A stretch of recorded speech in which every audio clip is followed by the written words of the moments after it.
प्राचीन समय की बात है। एक बूढ़ी औरत अपने 7 बच्चों के साथ अपने घर रहती थी। एक दिन वो औरत सुबह खाना पकाने के लिए चूल्हे में लकड़ियां जलने लगी तो उसने देखा कि वहां जमीन से एक पत्थर निकल रहा है। वो उस पत्थर को उखाड़ने लगी। वो जितना उस पत्थर को तोड़ती वो पत्थर 2 गुना और निकल जाता। बूढ़ी औरत थक गई। पत्थर तोड़ने की कोशिश करते वो सो गई। रात को माँ उसके सपने में आई और उसे बताया कि जिस पत्थर को तू तोड़ रही है वो मेरी पिंडी है। मैं छत फाड़ कर निकलूंगी। बूढ़ी औरत ने कहा, माँ तो मैं कहाँ रहूंगी? माँ ने कहा, मैं तो यहीं निकलूंगी। बूढ़ी औरत ने माँ से कहा, आप उनके घर क्यों नहीं निकलती जिनके 4 छत है? और इतने में उसकी आंख खुल गई। सुबह वो कहने लगी, मैं भी देखती हूँ आप यहाँ कैसे निकलते हो। और वो फिर से पिंडी रूपी पत्थर को तोड़ने की कोशिश करती। माँ को उस पर गुस्सा आया और एक एक करके उस बूढ़ी औरत के 7 पुत्र मर गए। बूढ़ी औरत रोने लगी। तब माँ चंदी आई और उस बूढ़ी औरत से कहने लगी, अगर तूने मेरी बात मान ली होती तो यह दिन न देखना पड़ता। बूढ़ी औरत अकेली थी। माँ से उसका यह दुख देखा नहीं गया और माँ नए रूप में आकर बूढ़ी औरत को खाना पकाकर खिलाती। एक दिन बूढ़ी औरत ने माँ से कहा, अब मैं जीकर क्या करूंगी? मुझे अपने अंदर बसा लो, बस इतनी कृपा करना कि मैं दुनिया में बदनाम न हो जाऊं। माँ ने बूढ़ी औरत को 3 वरदान दिए। पहला, जिसको भी मेरे नाम की चौकी आएगी वो पहले तेरी याद में रोएगा, फिर मेरी चौकी मानी जाएगी। दूसरा वरदान दिया कि अब इस गांव में एक ही बैल से खेत जुतेगा। जो कोई भी दूसरा बैल लगाएगा उसका एक बैल मर जाएगा। वहाँ आज भी एक ही बैल से खेतों में काम होता है। तीसरा वरदान दिया कि आधी चाकी से ही आटा निकलेगा। आज भी वहाँ आधी चक्की से ही आटा निकलता है। फिर माँ ने उसका नाम अपने नाम का साथ जोड़ लिया।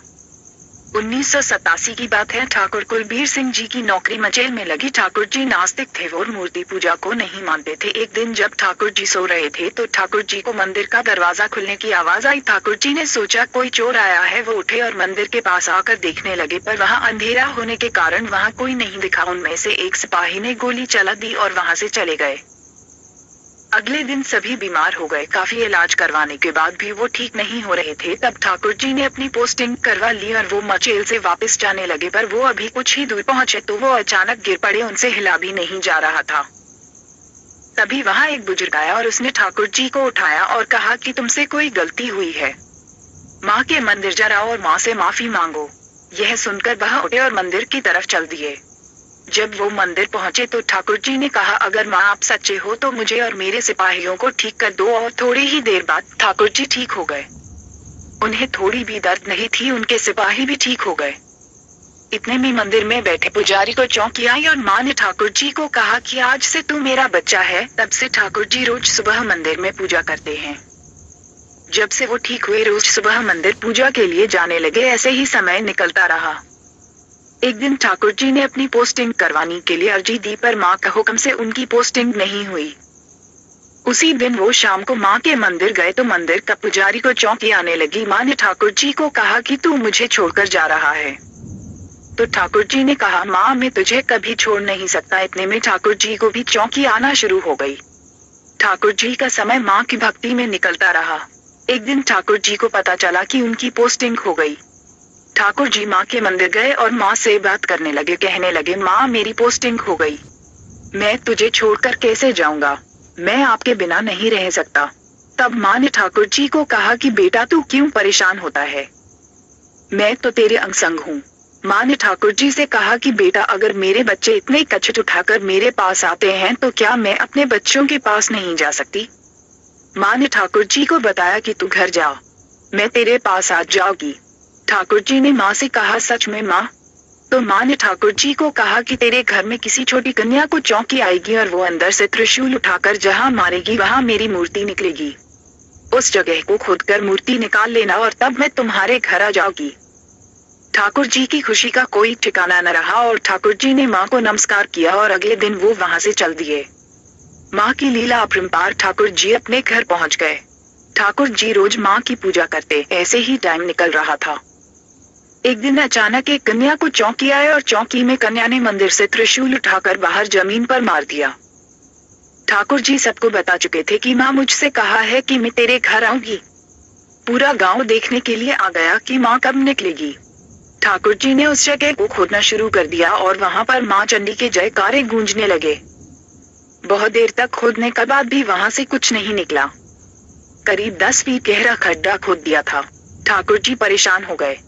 पूरा गांव भी चुप होकर सोचने लगा कि कहीं ठाकुर जी ने लोगों को बेवकूफ तो नहीं बनाया।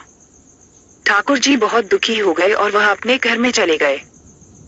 वो मंदिर में जाकर माँ से कहने लगे, हे माँ, तूने मेरे साथ ऐसा क्यों किया? पूरा गांव मुझे झूठा कह रहा है। अगर न निकलना था तो मुझसे कहा क्यों था? ठाकुर जी ने कहा, अब मैं जीकर क्या करूँगा, मेरा मर जाना ही ठीक है। और वो अपनी तलवार ढूंढने लगे। ठाकुर जी अपने घर के मंदिर गए और माँ से कहने लगे कि हे माँ, अब देर न लगा मेरे पास आने में, वरना मैं इस तलवार से अपनी जान ले लूंगा।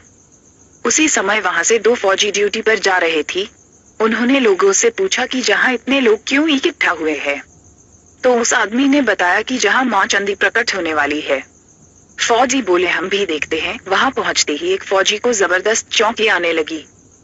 वहाँ एकदम से तेज तूफान आने लगा। वो फौजी जिस पेड़ को हाथ लगाता वो पेड़ गिर जाता। उस फौजी ने वहाँ अपने हाथों से थोड़ी मिट्टी और खोदी तो वहाँ से एक प्यारी सी माँ की मूर्ति निकली और उस जगह का वातावरण माँ के जयकारों से गूंजने लगा।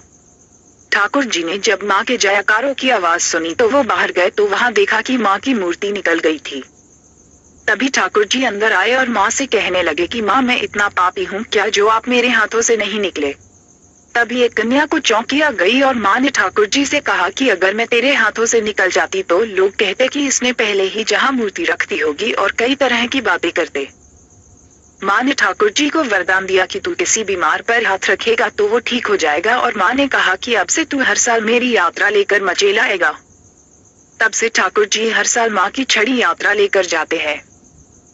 18 अगस्त को माँ की छड़ी यात्रा भद्रवाह से निकलती है। कई जगह रात को रुकते हुए 22 अगस्त को माँ के दरबार जाते हैं। पर कुछ सालों से ठाकुर जी के छोटे भाई छड़ी लेकर जाते हैं क्योंकि एक एक्सीडेंट के कारण ठाकुर जी चल नहीं सकते थे। पर कहते हैं वो एक्सीडेंट किसी और के लिए था, पर ठाकुर जी ने अपने ऊपर ले लिया और अब ठाकुर जी हेलीकॉप्टर से में चल जाते हैं।